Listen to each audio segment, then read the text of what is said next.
Nous allons travailler sur la question de l'identité, de la citoyenneté. Nous allons travailler sur la question des groupes armés parce que c'est un problème. Dans ce pays, chaque leader a une milice.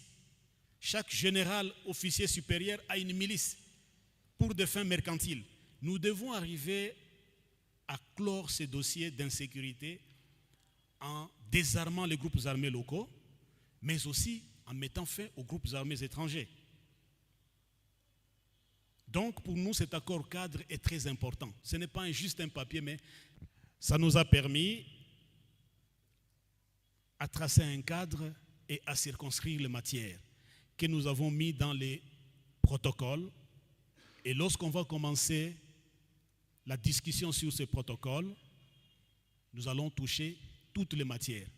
Et là, nos autorités locales, nos autorités provinciales, les départements, les couches sociales, l'AFEC, tout le monde sera associé pour apporter l'idée, pour vouloir construire un pays où la population, le peuple est mis à l'avant-plan.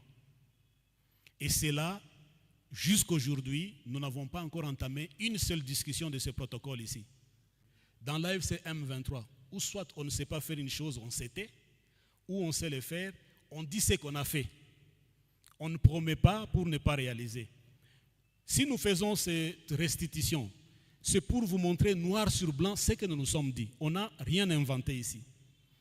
Il y a des gens qui ont fait des propagandes, des campagnes pour dire qu'à la signature de l'accord de Doha, l'AFCM 23 ne va plus exister sous ces formats-là.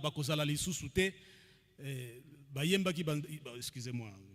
Ils ont fait des campagnes, ils ont promis à la population toutes choses invraisemblables.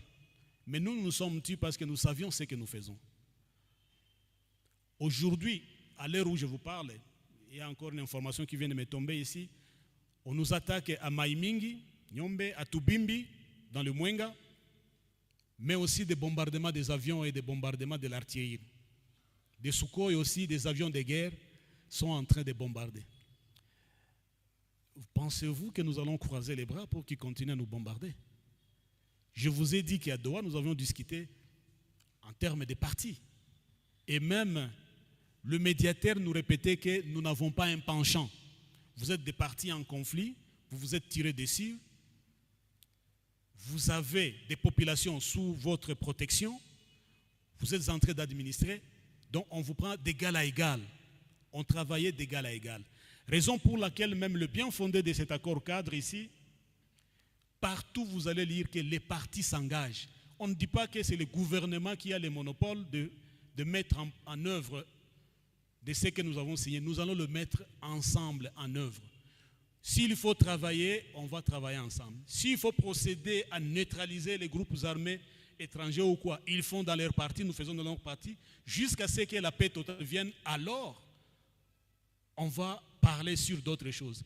Tant que les groupes armés locaux ne sont pas désarmés, il y aura mort d'hommes, il y aura l'insécurité. Les gens ne peuvent pas circuler librement.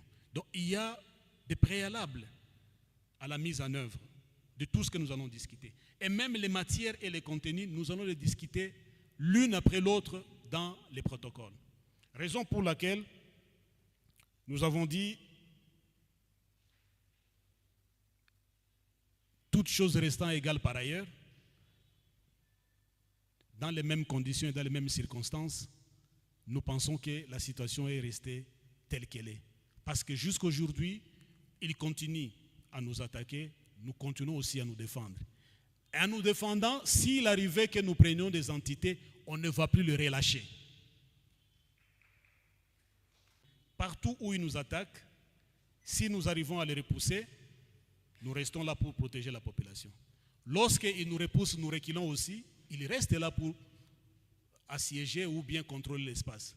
Donc, c'est le rapport de force sur le terrain qui définira qui aura l'impérium de gérer une entité, qui aura le dessus pour protéger la population. Mais nous tous, dans l'accord cadre, on nous a dit, nous devons veiller à la protection de la population.